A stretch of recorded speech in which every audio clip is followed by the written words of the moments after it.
কিন্তু স্বর্গে একটা অসুবিধা আছে, সেই অসুবিধাটার জন্য আপনারাই বিচার করবেন যে আপনারা স্বর্গে যাবেন কিনা।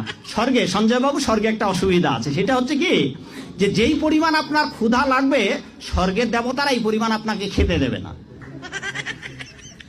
ওখানে সুন্দর সুন্দর পাকা ফল আছে, কিন্তু গাছের ডাল থেকে ছুটে আপনি খেতে পারবেন না।